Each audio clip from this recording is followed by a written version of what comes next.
No, ¿qué tal, economista? Buenos días. Hay una situación que está preocupando en relación a los términos monetarios relacionados a la inflación. Se habla de un decrecimiento del 0,7% y esto originaría crisis económica en el país, ¿o no? No necesariamente, felizmente tenemos una economía fortalecida en razón del manejo monetario, por un lado, y por otro lado, no precisamente en un manejo muy eficiente de lo que es la gestión económica en el país.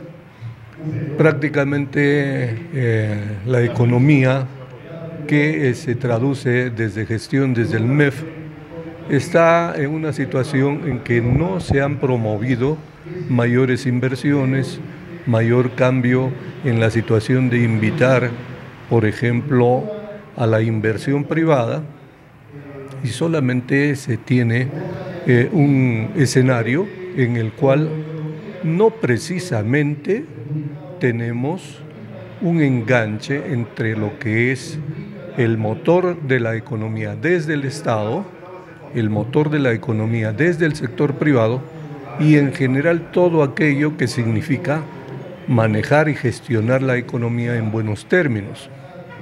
Más aún, tenemos un problema porque se vienen dando leyes que lejos de hacer que las empresas se sientan confiadas para invertir, no lo hacen. ¿Por qué? Porque por las leyes que se vienen dando a nivel de Congreso. Los niveles de pobreza sería un factor fundamental para determinar crisis económica durante el próximo 2025. Sin duda, si esto se viene manteniendo, recordemos que la pobreza en el país está muy fuertemente arraigada y eso hay que cambiar, ese es un estadio que hay que cambiar, de todas maneras. ¿La pobreza es general o es que dependiendo de las regiones? Bueno, la pobreza es en general. La intensidad de la pobreza es diferenciada de acuerdo a las regiones del país.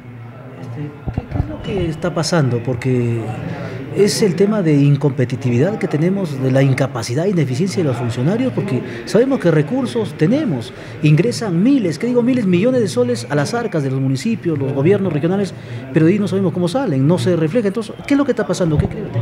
Lamentablemente hay una crisis de gestión y esa crisis de gestión se ve reflejada naturalmente en los resultados que tenemos económicamente.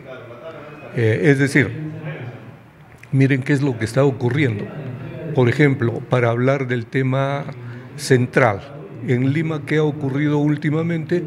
Una gran protesta de los sectores de un gran mercado que se tiene en el centro de Lima. ¿Por qué? Porque se quieren reducir a 4 espacios de comercialización. ¿Eso a quién beneficia y a quién perjudica? Naturalmente los perjudicados son ellos. Es por eso que tenemos un escenario de convulsión social dentro de una actividad económica o de actividades económicas que anteriormente estaban siendo manejadas de alguna forma para mantener los hogares. Es decir, hacer producción del día a día en cuestiones económicas. Esa circunstancia, ¿a qué nos está llevando?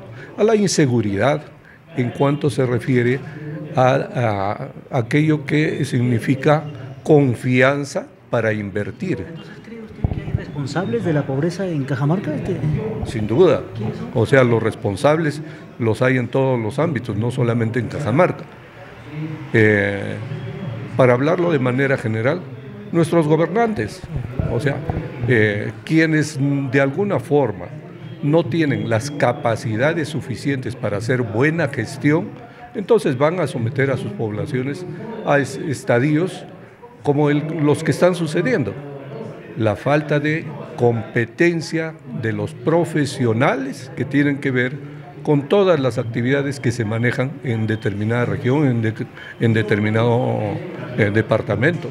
Eso es grave y naturalmente se debe hacer un llamado de atención a la reflexión, en el sentido de que profesionales hay, como para resolver ese tipo de circunstancias. Lamentablemente, esos personajes que podrían ayudar a resolver esta problemática no son llamados. Y no son llamados precisamente porque hay un factor, que es el factor político, que lejos de propiciar el entendimiento entre las partes para ver cómo se atiende mejor un problema, no lo hacen. Y eso es el resultado, naturalmente, de lo que tenemos. De mi parte, por último, el gobierno central está buscando el aumento del sueldo mínimo a raíz de que existiría una estabilidad económica. ¿Esto es factible para todos los sectores o quiénes se verían perjudicados en este aumento del sueldo mínimo? No, de hecho, no. Eso se viene repitiendo año a año, en el sentido de que habría que incrementar el sueldo mínimo. Desde mi punto de vista, yo creo que es saludable que las personas que producen en el país tengan incrementos diferenciados en razón de las circunstancias en las que viven. Que aumente el sueldo mínimo es correcto. Así existe la posibilidad de que muchos hogares tengan otras posibilidades respecto de los mínimos incrementos que podrían hacer respecto de este salario. Entonces, eso ayuda a la economía también porque la dinamiza. Más dinerito en el bolsillo significa que puedo yo comprar alguito más para vivir mejor.